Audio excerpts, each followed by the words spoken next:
A couple weeks ago in March, I went to London and I started filming a standard style vlog, and I thought this would be so much cooler if I was telling it from a socio-cultural perspective. I'm going to talk about my cultural observations and how I saw that kind of translate into the fashion that was going on, as well as my general experience. This was my trip to London in March of 2022.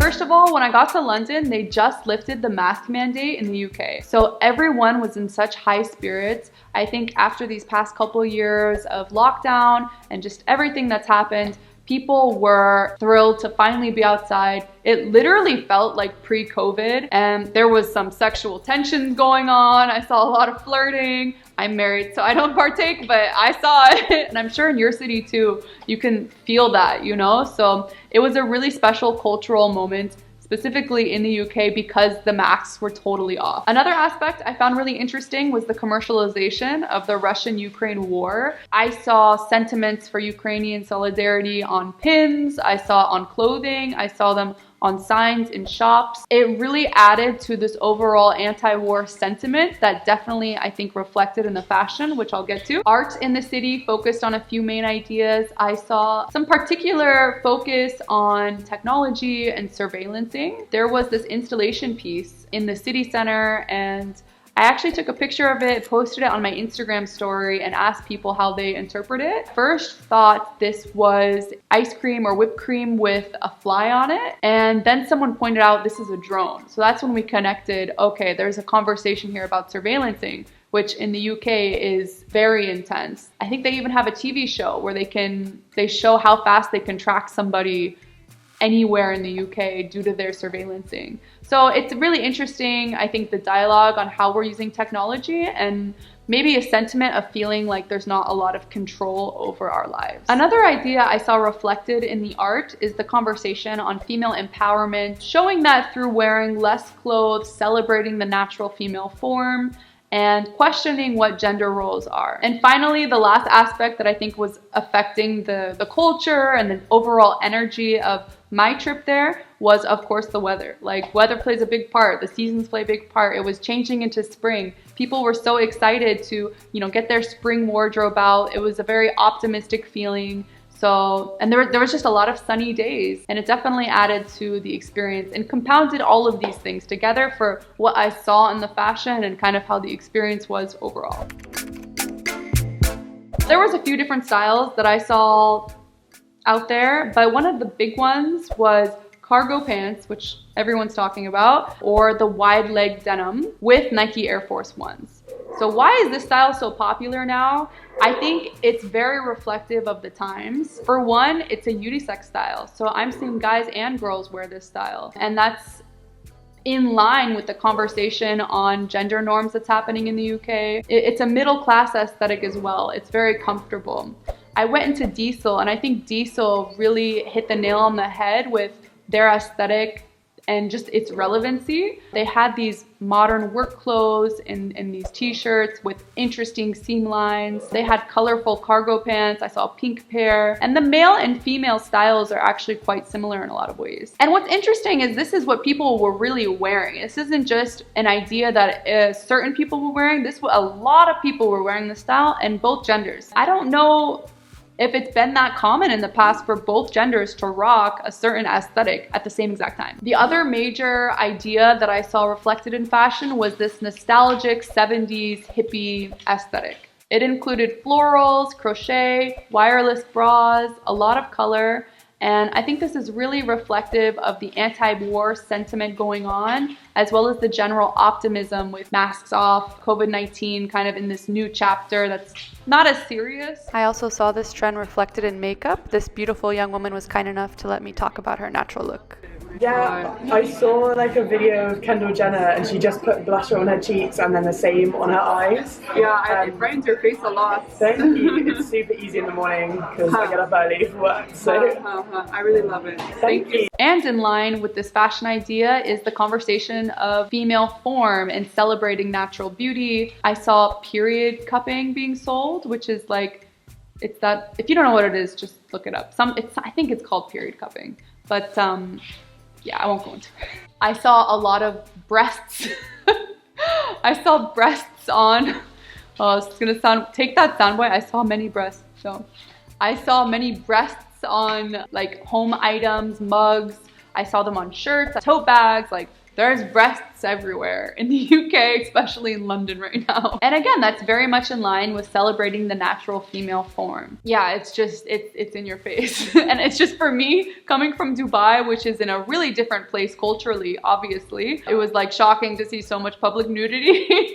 But yeah, yeah, it's just it's a different take on what's happening. So that was really interesting for me to see. If you go into Urban Outfitters, which is always an interesting place to go to if you just want to see what are trends everyone's wearing. And they did reflect all these ideas I'm talking about, but they also, in their literature, which I found fascinating, they have like a lot of new age spirituality. They have a lot of feminism literature, and feminism in the sense of, because there's different ideas of feminism around the world, I'd like to point out, but feminism in the sense of, you know, strong feminists taking ownership of your body through wearing less clothing and not feeling the shame of that, and not policing yourselves, but instead maybe policing how people are perceiving that. What did I wear? I try to consider 3 things in my fashion: comforts, my individual expression, as well as, what's my 3rd thing? Oh, where I am. I like to dress contextual. I don't want to stand out. I don't like standing out too much. I like keeping, like, fitting in uniquely so. That makes sense? So for me, coming from Dubai, I was absolutely freezing. So comfort, number 1.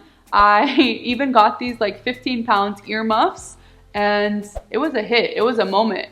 I may have looked a little crazy to the local people there who were so excited for spring and thought it was very warm. But yeah, your girl was freezing. So I dressed very warm, like dead of winter.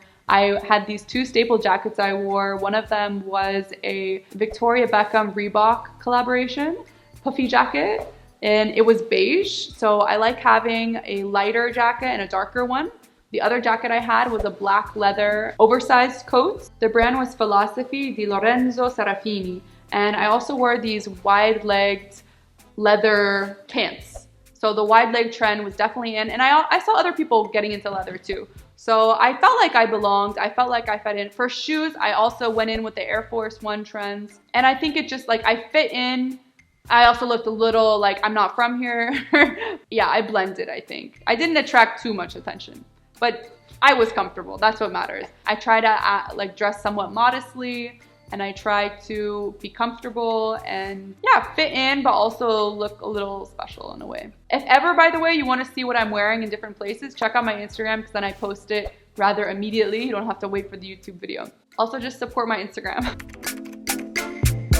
What did I see? So we saw a lot of different places. Some of the highlights were Sketch Restaurant. I had never been there before, and I just felt like it was so cool, and it was like fitting the cultural moment in a way with the whole 70s, but it was like 70s glam though, in a way. That's how I felt in there. And yeah, it was super cool, and I was just so excited seeing the architecture. If you're a fashion lover, you have to go there. It's super fun. Would recommend, 10 out of 10. I was just taking pictures of these different like details in the restaurant. It was so cool.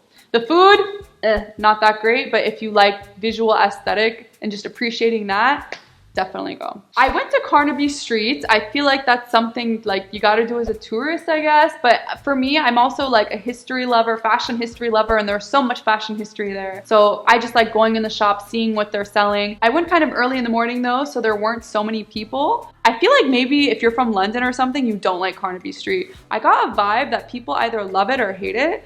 I went into one store. She has a piercing store, and she's kind of more on the alternative style, borderline goth vibe, and she hated it. She hated being there. Like, she couldn't wait to move. So I do think there is a tension with certain subsets of styles and, yeah, how they get on. Yeah, definitely that 70s nostalgic was Carnaby Street. It's an overall very nostalgic kind of environment. I can see why it's touristy, because it's not necessarily a place where there's innovative fashion happening. It's more where you're celebrating the history in the past, and a lot of the stores reflect that. I didn't really see a lot of modern one store I saw had kind of modern takes, but it wasn't, I don't know if they're gonna last, to be honest. You know those stores that are like sweats and a hoodie and they're like one color. Like so many companies do this.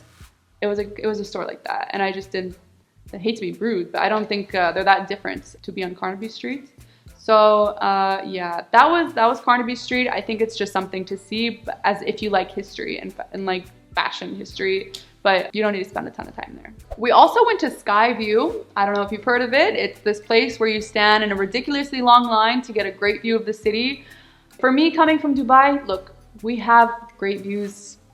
We have great views. We have a lot of great views. I really didn't need to go to London to see another great view of a city. I would not do Skyview again, to be honest. But if you're from somewhere that's not a big city and you love views, maybe go check it out. I just think it wasn't that great, honestly. So I would probably skip that. One of the best things I think though was just being outside, seeing how everyone was interacting with each other, enjoying the culture, sitting in cafes, going to museums. I do like going to museums. I think that's definitely worth it. And just soaking in the culture, soaking in what's around you. That was my favorite thing to do, walk around parks, this kind of thing. So I recommend doing that if you go to London, for sure.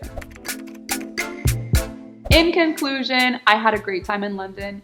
It was so cool for me to see what styles and trends were happening in London, and just being in the West again. Like it was just interesting to see where different ideas are at with society. How is the culture? So I really enjoyed that, and I think it was an especially cool time because of the mask mandate being lifted. There's an energy that I feel like is gonna last through the summer, of excitement, people wanting to meet each other, wanting to interact with each other. So yeah, definitely check out London if you're able to, but I had a great time. Also, let me know how you like this vlog style. I feel like I liked this because I like reflecting back on my trip, and sometimes when I'm thinking about vlogging in the moment, I don't get to connect with the environment as much. So yeah, let me know how you like this. I feel like there's takeaways too, and from a cultural fashion perspective. Thank you guys again for all your support. This was a fun video, and sending you a bunch of love. Thanks for watching. Thanks for supporting. You guys are the best.